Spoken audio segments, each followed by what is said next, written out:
अरे भाई तुम सब सीनियर प्लेयरों को इसलिए बुलाया गया है ताकि इन इंडिया वालों का मिलजुल कर कुछ कर सकें। भाई इन लोगों ने तो बिल्कुल गदर मचा दिया, खेलते तो सारे हैं पर ये तो बिल्कुल खिलवाड़ करते हैं। अरे भाई सोच के देखो, जब ऑस्ट्रेलिया जैसी टीम की ही ऐसी हालत हो गई, फिर वर्ल्ड कप में छोटी मोटी टीमों का क्या हाल होगा।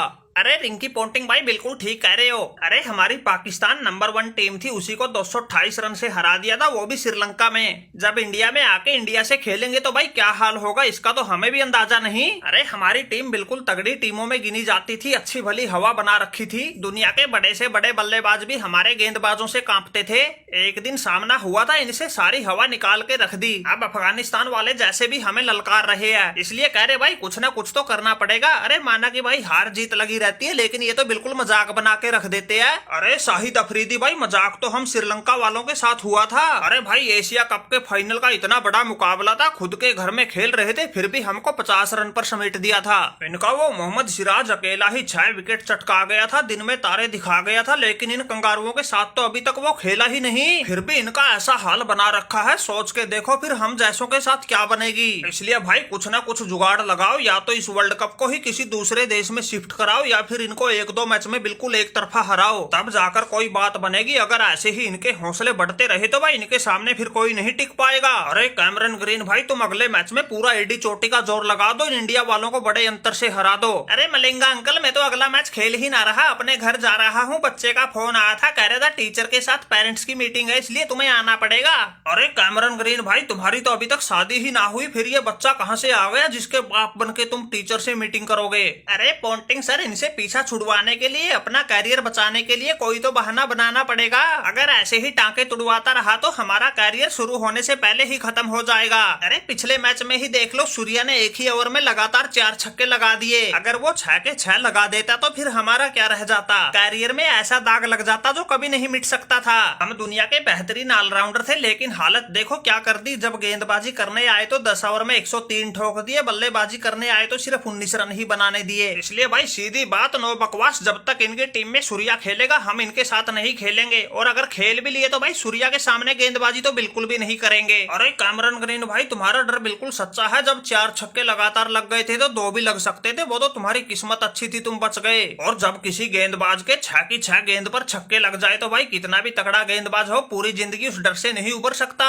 अरे भाई हम लोग तो खुद पछता रहे हैं इनके साथ एशिया कप खेल के, वर्ल्ड कप खेलने की हामी भर के, वरना भाई इनके साथ हमारी बिल्कुल ठीक अनबन चल रही थी। कोई मैच सीरीज का तो झंझट झमेला ही नहीं था, इनके साथ कोई मैच खेलना नहीं था। बाकी दुनिया की नजरों में हमारी टीम बिल्कुल तगड़ी हो रखी थी, लेकिन भाई फिर वही हो गया, विनाश काले विपरीत बुद्धि। इन इंडिया वालों के साथ ढंग से एक ही मैच खेले थे, ऐसा हाल बना दिया पाकिस्तान की टीम को कोई टीम ही ना समझ रहा। सभी खिलाड़ियों में फूट पड़ गई, आधे से ज्यादा घायल हो गए, पाकिस्तानी टीम का बिल्कुल बंटाधार हो गया। अरे भाई कुछ करो भी गया, ऐसे ही अपने अपने दुखड़े सुनाते रहोगे। अरे हमारी टीम को तो 27 तारीख को फिर भिड़ना है इनसे, लेकिन देखो हमारे कैमरन ग्रीन जैसे तगड़े प्लेयर भी कैसे खोप खाए बैठे हैं। अरे जो पहले हो लिया उन बातों को भूल जाओ, कोई आगे का प्लान बना लो जो काम आएगा। अरे रिंकी पोंटिंग भाई, बताया तो था इस वर्ल्ड कप को ही किसी दूसरे देश में शिफ्ट करवा लो। जब एशिया कप पाकिस्तान की बजाय श्रीलंका में हो सकता है तो इस वर्ल्ड कप को भी भाई कहीं शिफ्ट करवा लो, चाहे तुम बांग्लादेश में करवा लो। अरे इंडिया में आके इंडिया से खेलना हमारे बस की बात ना है।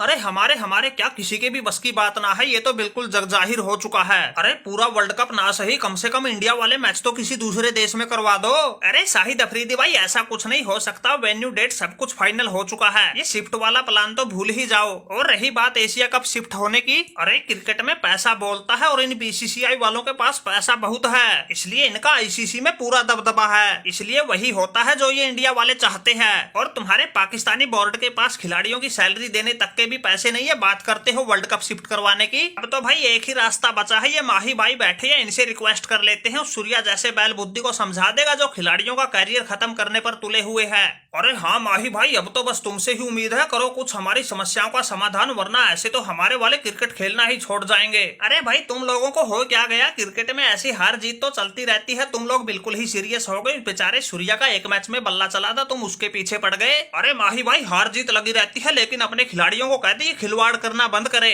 वरना भाई हम सब लोग मिलकर वर्ल्ड कप के बाद तुम्हारे साथ कोई भी सीरीज खेलने का सामूहिक बहिष्कार कर देंगे। अरे डर गए भाई, डर गए, सब डर गए, डरपोकों का टोला इकट्ठा हो गया। अरे चलो कोई ना पोंटिंग भाई, फिर भी तुम सीनियर खिलाड़ी हो, तुम्हारा मान सम्मान रख लेते हैं, कह देंगे अगले मैच में तुमसे थोड़ा हल्के हाथ से निपट लेंगे। वैसे भाई तुम लोगों में ऐसा खोप देख के हमारा तो गर्व से सीना चौड़ा हो गया। इंडिया की ऐसी खूंखार टीम या तो कभी हमारे समय में हुआ करती थी या फिर आजकल है। अरे अब हमें तसल्ली हो गई भाई, अब की बार का वर्ल्ड कप इंडिया ही जीतेगी। अरे माही भाई हमारी बात पर गौर रखना, कहीं सीना चौड़े के चक्कर में हमारी बात को भूल ही जाए, कहीं वो तुम्हारा बैल बुद्धि फिर 27 तारीख वाले मैच में हमारे कंगारुओं की इज्जत का फलूदा बना दे। वैसे तो आजकल तुम्हारा वो गिल ही काबू ना आ रहा था, हर मैच में 37 गेंद में ही 50 ठोक देता है। फिर ऊपर से एक वो नया और आ गया, क्या नाम था उसका, श्रेयस अय्यर, वो तो सोच कर ही ये आता है ऐसा हल्ला बोल दूं खाता ही छक्के से खोल दूं। भाई यहाँ तक तो फिर भी ठीक था, ये सब तो हम झेल भी लेते, लेकिन भाई तुम्हारा वो सूर्या हमसे नहीं झेला जाता। अरे उसका निशाना तो खिलाड़ी का कैरियर बर्बाद करने पर ही रहता है, इसलिए भाई हम नहीं चाहते कैमरन ग्रीन की तरह हमारा कोई अन्य खिलाड़ी भी खोप खाए। वैसे तो हम हमारे गेंदबाजों को भी समझा देंगे, पहले वालों को ही जल्दी आउट ना करेंगे, उसकी बल्लेबाजी ही नहीं आएगी तो फिर क्या करेगा। फिर भी अगर गलती से उसकी आ गई तो भाई माही भाई याद करके समझा देना, थोड़ा सोच समझ कर खेल लेगा, हमारे खिलाड़ियों के साथ पशुओं जैसा व्यवहार नहीं करेगा।